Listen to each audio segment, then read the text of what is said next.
Halle, Hallelujah, Hallelujah, Hallelujah, Halle, Hallelujah, Hallelujah, Hallelujah.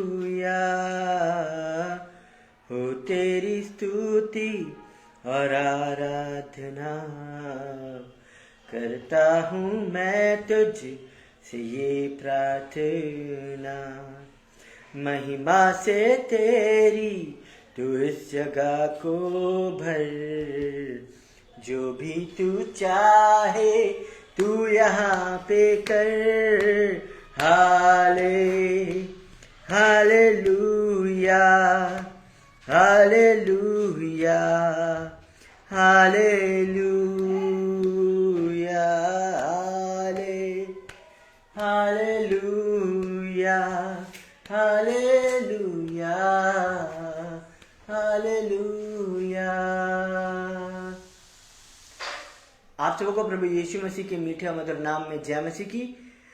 मैं मृणाल मोहम्मद इंदौर से आप सबों का इस आगरा मसीह मंडली के ऑनलाइन सेशन में आज की रात्रि स्वागत करता हूं और आप सबों को प्रभु यीशु मसीह के मीठे और मधुर नाम में आप सबों को नया साल मुबारक कहता हूं। मैं परमेश्वर पिता को धन्यवाद देता हूं कि आज के दिन में वो हमें लेकर आए हैं और इस नए साल में, इस नए वर्ष में हमने परमेश्वर के अनुग्रह के साथ प्रवेश किया है।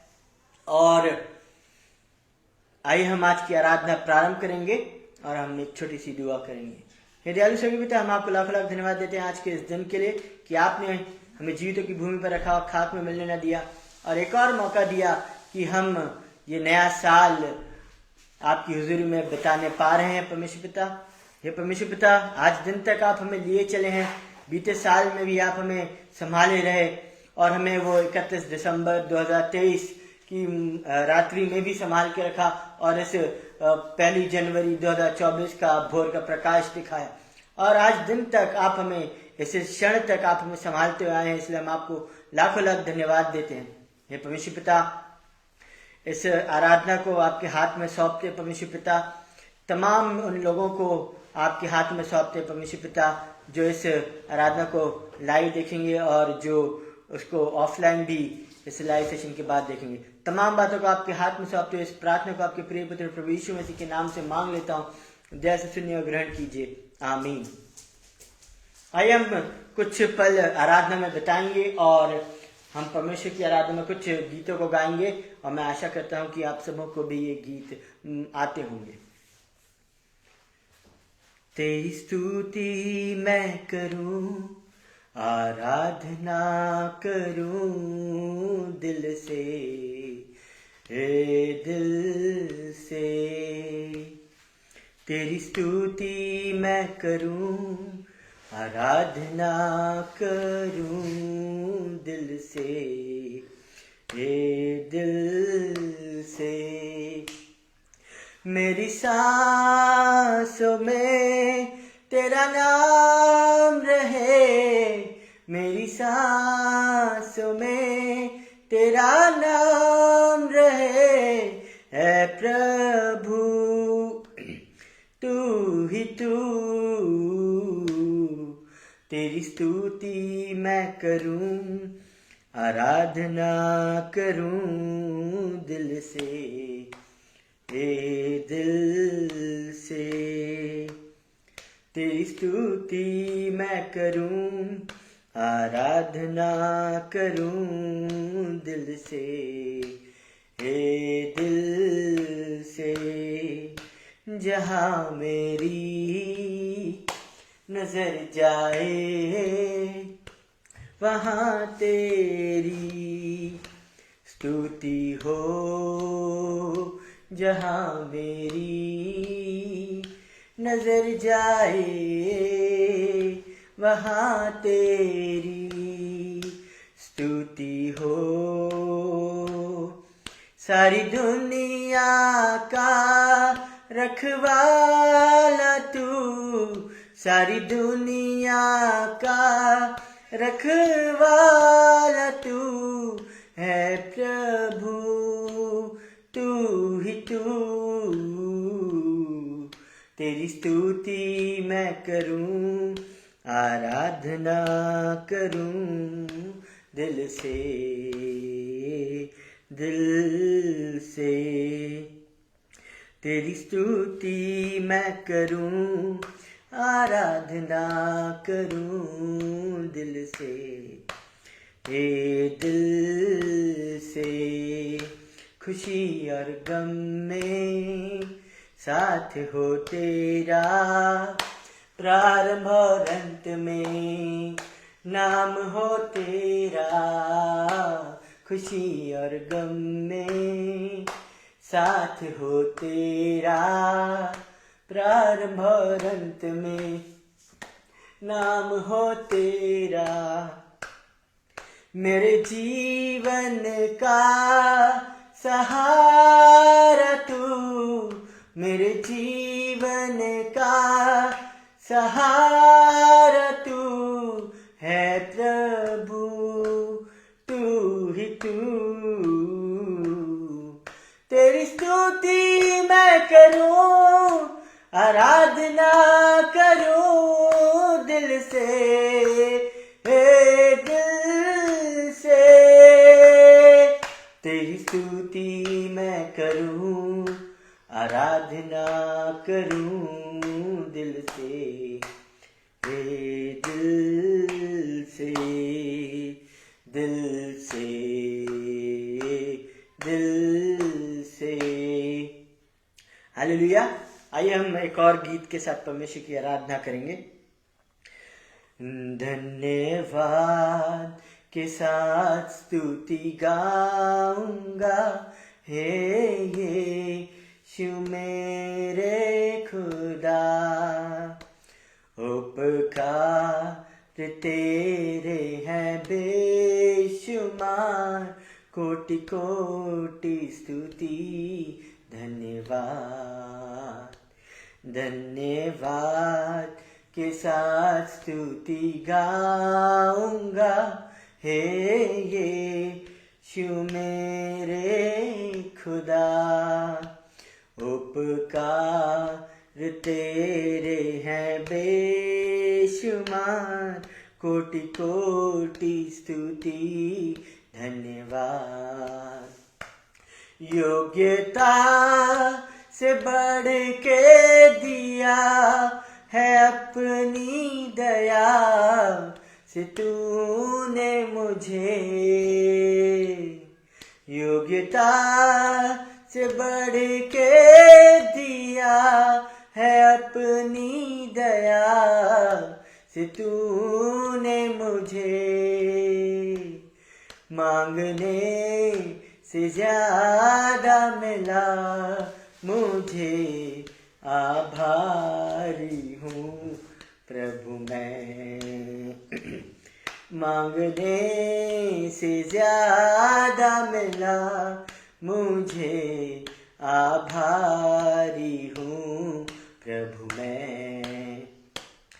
धन्यवाद के साथ स्तुति गाऊंगा, हे यीशु मेरे खुदा। उपकार तेरे हैं बेशुमार, कोटि कोटि स्तुति धन्यवाद। तू है सच्चा जिंदा खुदा, तुझ पर ही भरोसा मेरा। तू है सच्चा जिंदा खुदा, तुझ पर ही भरोसा मेरा। सेवा पूरी करके पाऊं इनाम, प्रभु ऐसा दो वरदान। सेवा पूरी करके पाऊं इनाम, प्रभु ऐसा दो वरदान।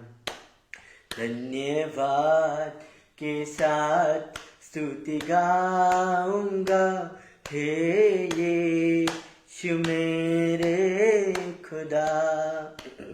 उपकार तेरे हैं बेशुमार, कोटि कोटि स्तुति धन्यवाद, कोटि कोटि स्तुति धन्यवाद, कोटि कोटि स्तुति धन्यवाद।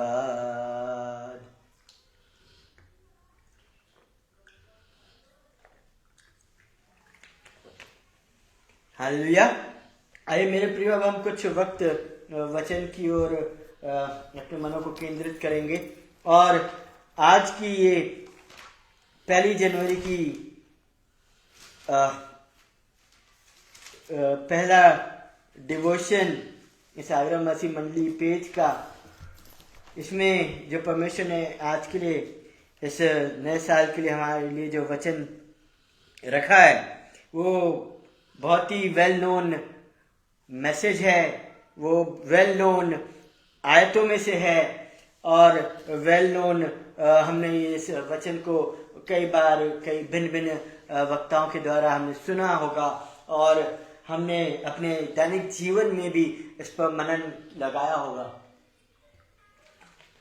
आज का जो वचन पाया जाता है वो पाया जाता है मत्ती रचित सुसमाचार और उसका 6वां अध्याय और उसकी 24वीं आयत से लेकर आगे की आयतों पर, जहां पर परमेश्वर का वचन इस प्रकार से कहता है, कोई मनुष्य 2 स्वामियों की सेवा नहीं कर सकता, क्योंकि वह एक से बैर और दूसरे से प्रेम रखेगा, या एक से मिला रहेगा और दूसरे को तुच्छ जानेगा। तुम परमेश्वर और धन दोनों को की सेवा नहीं कर सकते। इसलिए मैं तुमसे कहता हूं कि अपने प्राण के लिए यह चिंता न करना कि हम क्या खाएंगे और क्या पिएंगे, और न अपने शरीर के लिए कि क्या पहनेंगे। क्या प्राण भोजन से और शरीर वस्त्र से बढ़कर नहीं? आकाश के पक्षियों को देखो, वे न तो बोते हैं, न ही न काटते हैं और न खत्तों में बटोरते हैं, फिर भी तुम्हारा स्वर्गीय पिता उनको खिलाता है। क्या तुम उनसे अधिक मूल्य नहीं रखते? तुम में से कौन है जो चिंता करके अपनी आयु में एक घड़ी भी बढ़ा सकता है? और वस्त्र के लिए क्यों चिंता करते हो? जंगली शोषणों पर ध्यान करो कि वे कैसे बढ़ते हैं। वे न तो परिश्रम करते न काटते हैं। तो भी मैं तुमसे कहता हूं कि सुलेमान भी अपने सारे वैभव में उनमें से किसी के समान वस्त्र पहने हुए नहीं न था। इसलिए जब परमेश्वर मैदान की घास को जो आज है और कल भाड़ में झोंकी जाएगी ऐसा वस्त्र पहनाता है, तो हे अल्प विश्वासियों, तुमको वह इनसे बढ़कर क्यों न पहनाएगा। इसलिए तुम चिंता करके यह न कहना कि हम क्या खाएंगे या क्या पिएंगे या क्या पहनेंगे, क्योंकि अन्य जातीय इन सब वस्तुओं की खोज में रहते हैं। पर तुम्हारा स्वर्गीय पिता जानता है कि तुम्हें इन सब वस्तुओं की आवश्यकता है। इसलिए पहले तुम परमेश्वर के राज्य और उसके धर्म की खोज करो, तो ये सब कल वस्तुएं भी तुम्हें मिल जाएंगी। अतः कल की चिंता न करो, क्योंकि कल का दिन अपनी चिंता आप कर लेगा। आज के लिए आज का ही दुख बहुत है। परमेश्वर अपने वचन के पढ़े और सुने जाने पर हम सबों को बहुतायत की आशीष देवें। आमीन। मेरे प्रियो, ये जो वचन आपके बीच में रखे गए, ये किसी मनुष्य के वचन नहीं है, ना किसी इंसान ने अपनी समझ से, अपनी बुद्धि से इन वचनों को हमारे बीच में रखा है, बल्कि ये स्वयं प्रभु यीशु मसीह जो परमेश्वर के पुत्र हैं और जो इस दुनिया में आए थे, वे जब अपने वचनों को रखते थे तो वो इन वचनों की भी उनने सेवकाई करी।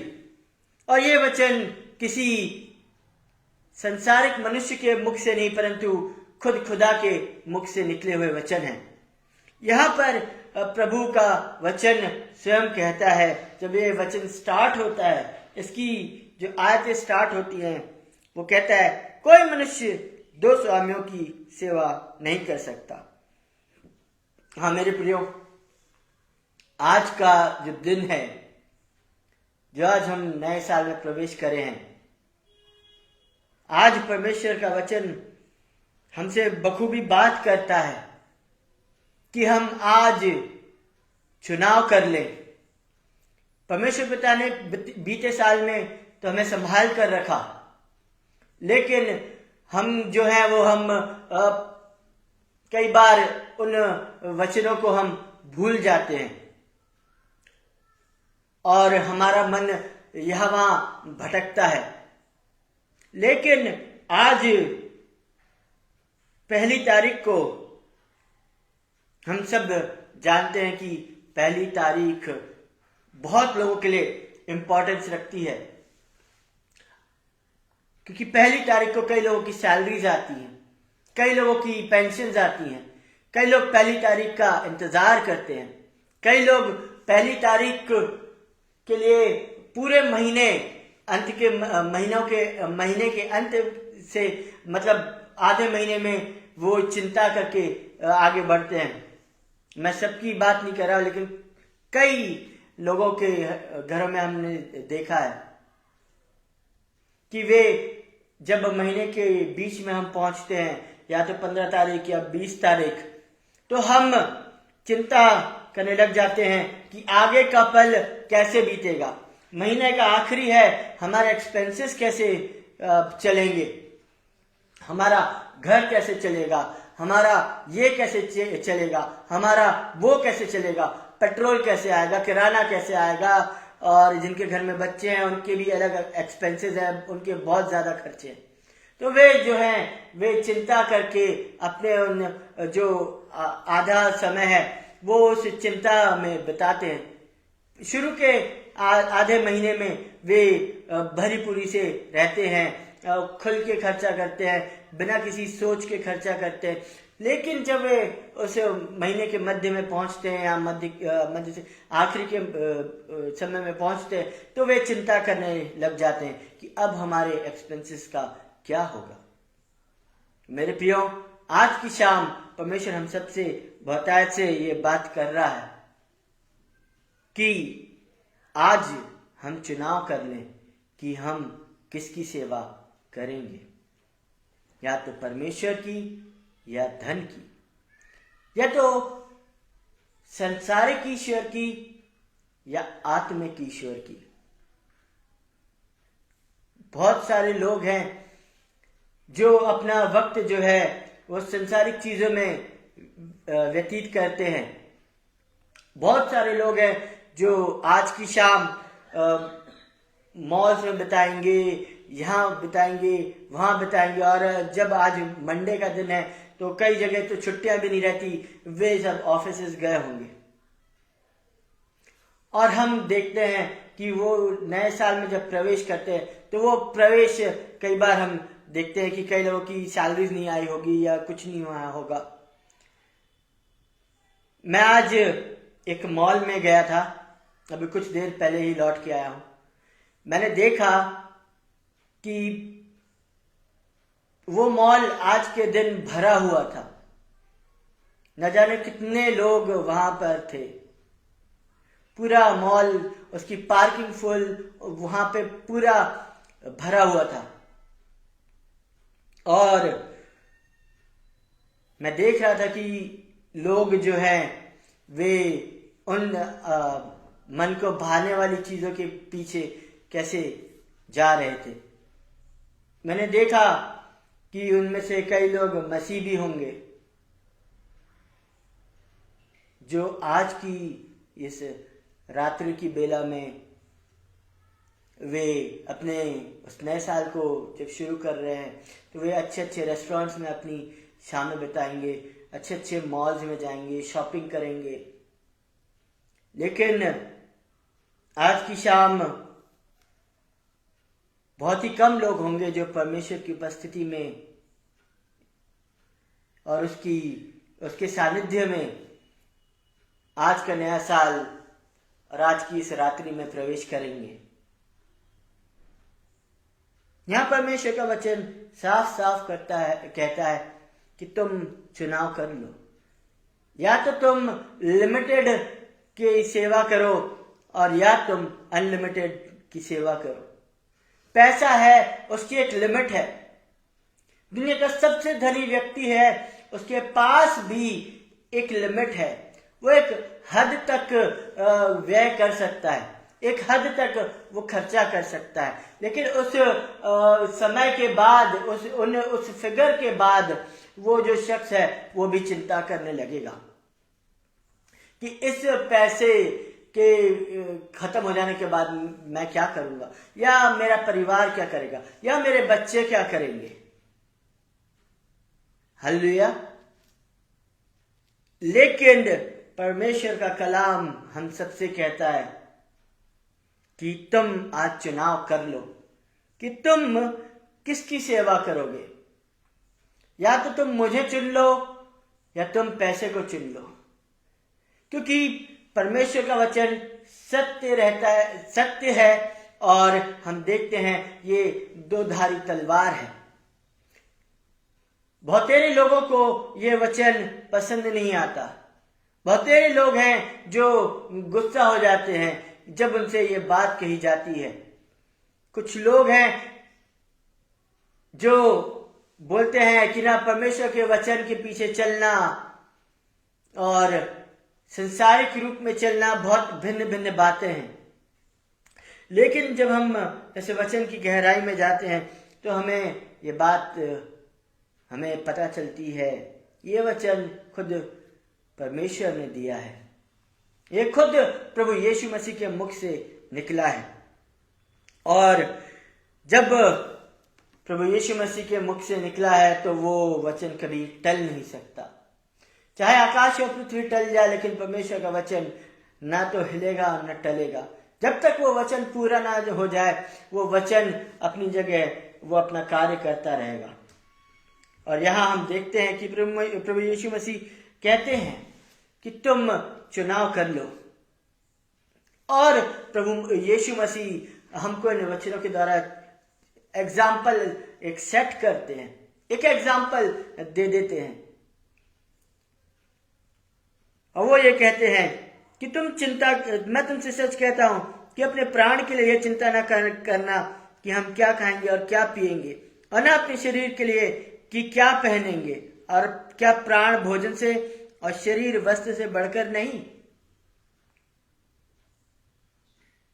यहां प्रभु यीशु मसीह परमेश्वर के पीछे चलने का जो बेनिफिट है वो हमें समझाते हैं।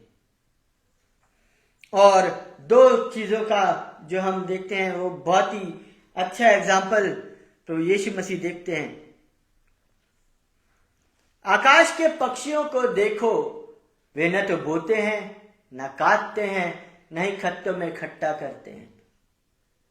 ना उनके पास जॉब है, ना उनके पास बैंक अकाउंट है, ना उनके पास वो सैलरी का वेट करते हैं। फिर भी आकाश का परमेश्वर उन सबको खिलाता है।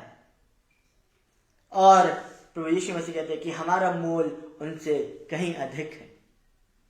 और दूसरी बात जो है वो प्रभु यीशु मसीह हमसे कहते हैं, और वस्त्र के लिए क्यों चिंता करते हो, जंगली सोसनों पर ध्यान करो कि वे कैसे बढ़ते हैं।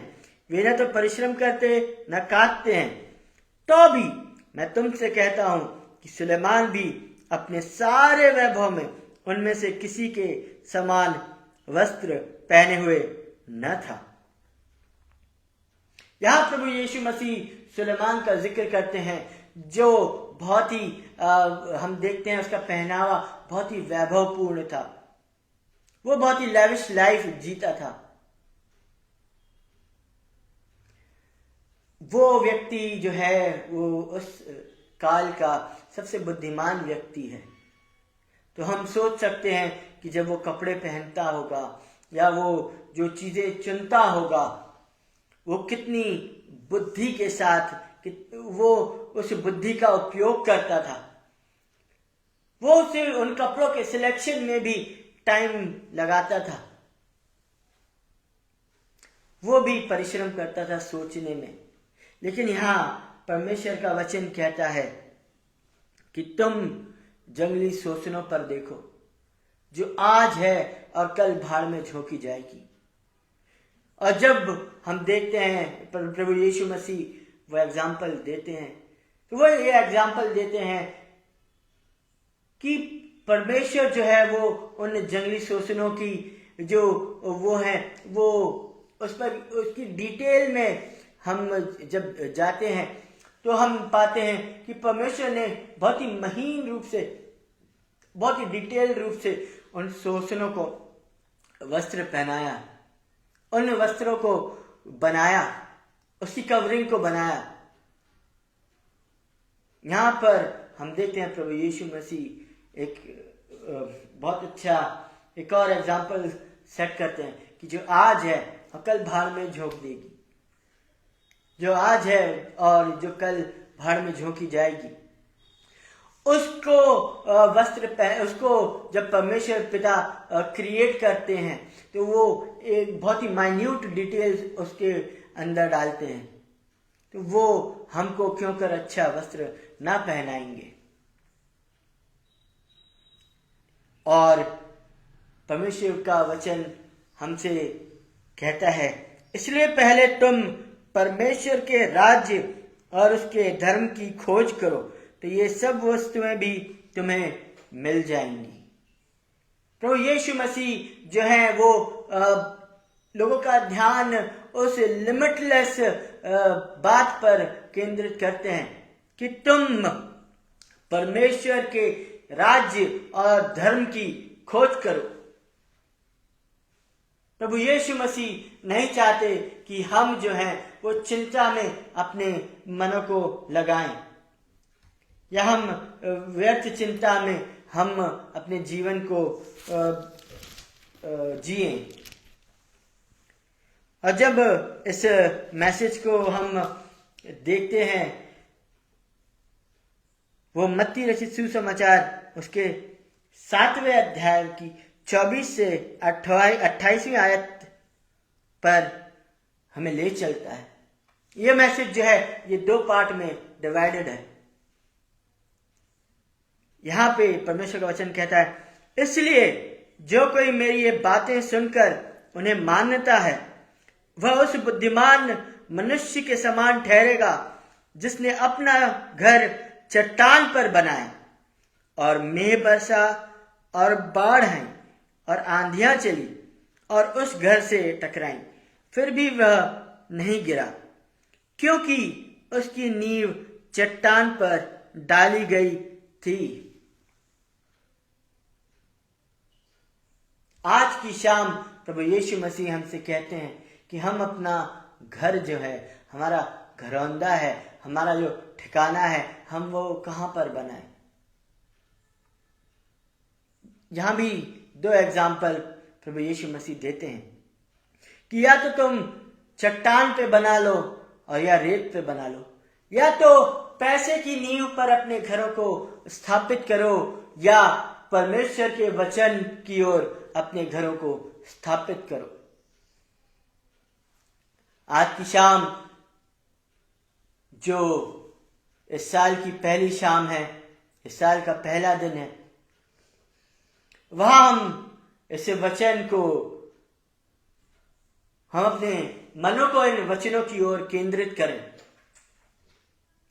जब भी कोई भवन बनाता है तो वो जब सिर्फ ग्राउंड फ्लोर को बनाता है तो वो उसकी नींव थोड़ी कम धरता है, वो जमीन में खोदता है। जब ग्राउंड +1 बनाता है तो उसकी नींव जो है वो थोड़ी और गहरी होती है। ग्राउंड +2 बनाता है तो उसकी नींव और गहरी होती है। जितनी गहरी उसकी नींव होगी उतनी ही मजबूत उसकी स्ट्रक्चर होगी। हालेलुया। और आज की शाम परमेश्वर का वचन हम सबको एनकरेज करता है कि हम अपना जो घर है वो चट्टान पर बनाएं, ताकि हम जो सोचते हैं कि जो चट्टान है उसको खोदने में भले ही समय लगता है, कुछ ज्यादा परिश्रम लगता है, पर जो उस घर की नींव है वो बहुत ज्यादा मजबूत रहती है बनिस्बत उसके जो रेत पर बनाया गया है। भले ही रेत में गड्ढा करना बहुत आसान होगा, पर वो जो जिसकी नींव रेत पर बनी हुई है, वो उसकी नींव जो है वो भले जल्दी में डल जाएगी, लेकिन हम देखते हैं कि उस नींव का कोई मतलब नहीं निकलेगा। हमारे ऊपर मुसीबतें आएंगी, हमारे ऊपर परेशानियां आएंगी और बहुतेरे रूप से आएंगी, लेकिन जिनका घर चट्टान पर बना होगा, अर्थात हमारे प्रभु यीशु मसीह के वचनों पर बना होगा, उसकी तरफ कितनी भी कठिनाई आएंगी वो घर डिगेगा नहीं। भले ही उसकी नींवों को खोदने में थोड़ा सा परिश्रम लगेगा, भले ही परमेश्वर के वचन में आगे बढ़ने के लिए हमें मेहनत की जरूरत लगती है, पैसों के ऊपर नींव बनाने में हमें कुछ ज्यादा टाइम नहीं लगता। आज के समय में पैसा कमाना बहुत आसान है। मेरे वचन आपको थोड़े से अजीब से लगेंगे कि पैसा कमाना, मैं बोल रहा हूं कि बहुत आसान है। हाँ, पैसा कमाना बहुत आसान है। पैसे के ऊपर अपने घरों की नींव डालना बहुत आसान है, लेकिन परमेश्वर के वचन पर अपनी नींव डालना थोड़ा कठिन है, थोड़ा टाइम लगता है, थोड़ा सा उसमें ज्यादा परिश्रम लगता है, लेकिन वो जो नींव है वो उस नींव से बहुत ज्यादा बलवान रहती है, बहुत ज्यादा उसमें ताकत रहती है, ताकि जो कोई, चाहे कोई भी उसके ऊपर कठिनाई आए, वो घर कभी ना डिगेगा। आज की शाम मैं परमेश्वर के वचन के द्वारा आप सबों को एनकरेज करना चाहूंगा कि आप सब अपना घर परमेश्वर के वचन पर, परमेश्वर की उन कलामों पर अपने घरों की नींव बनाए। ये 2024 भी एक घर के ही समान है।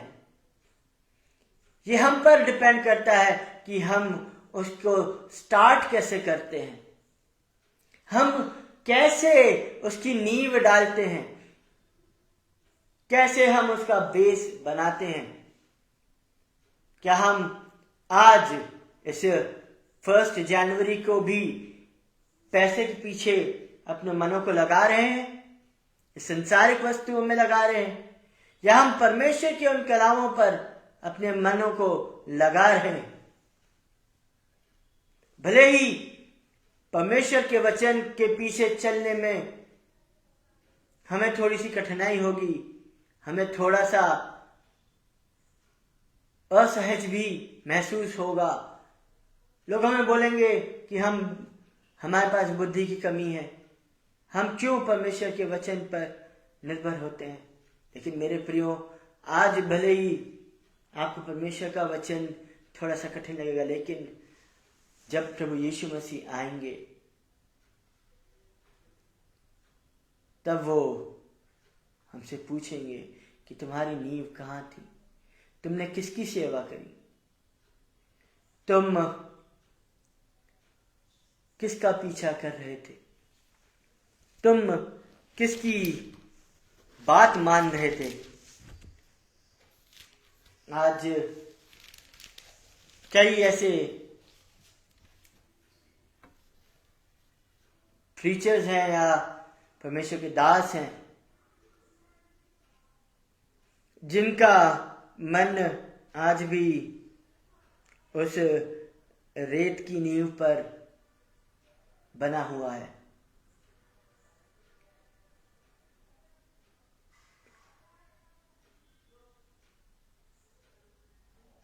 मेरे प्रियो, जैसा कि हम आज दिन तक पढ़ते आए हैं, हम दाऊद का जिक्र पाते हैं। यहाँ हम जब दूसरा शमूएल और उसके 7वें अध्याय और उसकी 18वीं आयत से जब हम पढ़ते हैं, तब दाऊद परमेश्वर को इन रिस्पॉन्स बोलता है। तब दाऊद राजा भीतर जाकर यहोवा के सम्मुख बैठा और कहने लगा, हे प्रभु यहोवा, क्या कहूँ और मेरा घराना क्या है कि तूने मुझे यहाँ तक पहुँचा दिया। तब हे प्रभु यहोवा, तेरी दृष्टि में छोटी सी बात हुई, क्योंकि तूने अपने दास के घराने के विषय आगे के बहुत दिनों तक की चर्चा की है। हे प्रभु यहोवा, यह तो मनुष्य का नियम है। 20वीं आयत में दाऊद राजा कहता है, दाऊद तुझसे और क्या कह सकता है, हे प्रभु यहोवा, तू तो अपने दास को जानता है। हालेलुया। यहां दाऊद एक एग्जाम्पल सेट कर रहा है इस पहली तारीख को, इस साल के पहले दिन के लिए, क्योंकि दाऊद जो है वो साफ साफ कहता है कि तू तो अपने दास को जानता है। और जब ये कन्वर्सेशन स्टार्ट होती है तो परमेश्वर खुद नातान नबी के थ्रू बोलता है, जा और मेरे सेवक दाऊद से बात कर, जा और मेरे दास दाऊद से ये सब बातें कह। अगर दाऊद उस सिंहासन की सेवा करता होता तो दाऊद उस सिंहासन पर जाके बैठता। अगर दाऊद जो है वो उस वैभव की सेवा करता होता, तो जब हम देखते हैं कि दाऊद परमेश्वर के पास गया और वहां बैठ गया और वो कहता है कि तू तो अपने दास को जानता है। यहां परमेश्वर का वचन हम सबको एनकरेज करता है कि हम जब परमेश्वर का पुत्र हम सबों को लेने आए, जब प्रभु यीशु मसीह का पुनरागमन हो, हम नहीं जानते कब प्रभु यीशु मसीह का पुनरागमन होगा, तब क्या परमेश्वर का बेटा प्रभु यीशु मसीह ये कहने पाएंगे कि तुम मेरे दास हो? क्योंकि दास उसी की ओर मुख करेगा जिसकी वो सेवा करता है। या तो आज हम चुनाव कर लें कि या तो हम पैसे की सेवा करेंगे या परमेश्वर के वचन की अर्थात प्रभु यीशु मसीह की सेवा करेंगे। चुनाव हमारे पास आज भी है।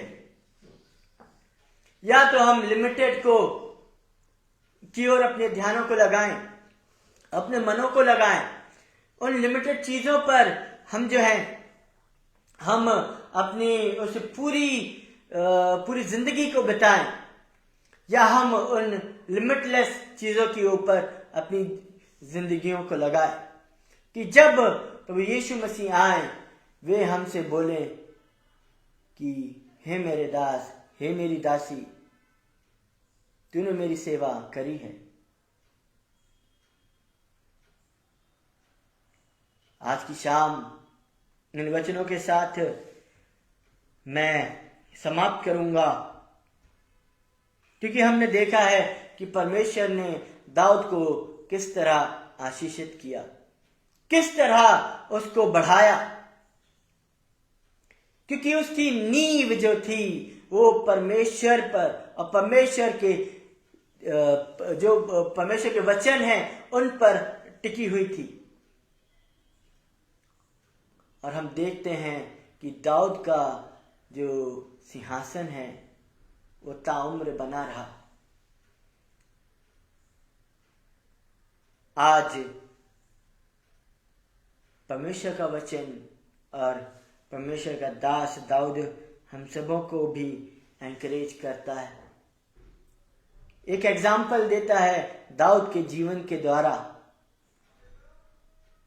यहां परमेश्वर खुद दाऊद से बोलते हैं, हे मेरे दास, यहाँ दाऊद जो है वो अपनी गवाही खुद नहीं दे रहा है, अपनी बढ़ाई खुद नहीं कर रहा है कि मैं परमेश्वर का दास हूं, मैं ये हूं, मैं वो हूं, मैं अनॉइंटेड हूं, मैं चुना हुआ हूं।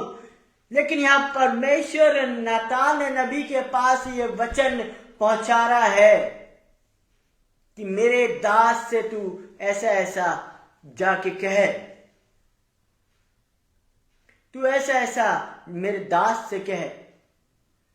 और इन रिस्पॉन्स जो दाऊद है वो खुशी से वो उस सिंहासन पर नहीं गया, उस पल भर की खुशी पर नहीं गया, वो पल भर की खुशी के चरणों पर नहीं गया, लेकिन वो परमेश्वर के सम्मुख, परमेश्वर की उपस्थिति पे गया। वो परमेश्वर की उपस्थिति में जाके बैठ गया और वो खुश होकर बोलता है कि तू तो अपने दास को जानता है। यहां दाऊद जो है वो खुद बोल रहा है कि अभी ये दाऊद तुझसे और क्या कहे, क्योंकि तू तो अपने दास को जानता है। अगर दाऊद परमेश्वर का दास नहीं होता तो परमेश्वर क्यों कर उसे अपना दास बुलाता। अगर दाऊद उस सिंहासन की सेवा करता, उस राज्य की सेवा करता और खुद की सेवा करता, तो क्यों कर परमेश्वर से अपना दास बुलाता। परमेश्वर का जो दास है दाऊद, उसने अपने मन को उन अनलिमिटेड और लिमिटलेस चीज पर लगाया। और हम देखते हैं कि चाहे कुछ भी हुआ, कितने भी आंधी तूफान दाऊद के घराने के ऊपर आए, लेकिन दाऊद का सिंहासन कायम रहा। और हम देखते हैं प्रभु यीशु मसीह उस दाऊद की ब्लड लाइन में आए और प्रभु यीशु मसीह अनंत काल के राजा हैं।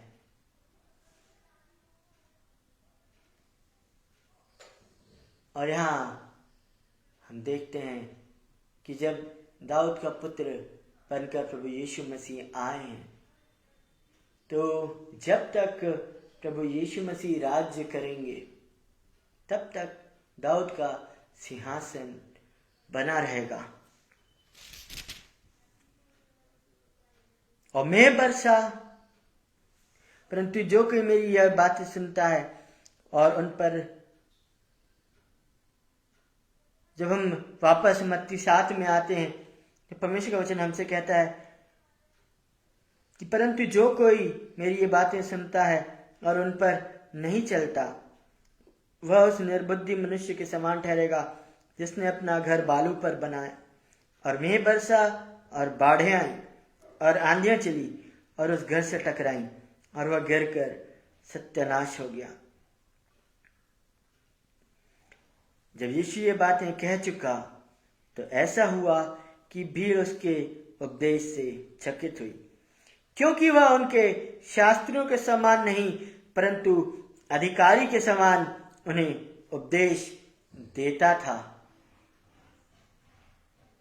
आज की शाम प्रभु यीशु मसीह हम सबों के सामने चुनाव रखते हैं कि हम अपनी नींव कहाँ डालते हैं, हम अपना साल कहाँ से प्रारंभ करते हैं, परमेश्वर के वचन से या उन संसारिक चीजों से। चुनाव आपके और मेरे हाथ में है। तो यीशु मसीह ने तो हमारे सामने दोनों बातें रख दी, एक एग्जाम्पल भी रख दिया जिसे हम बहुत बार पढ़ते हैं।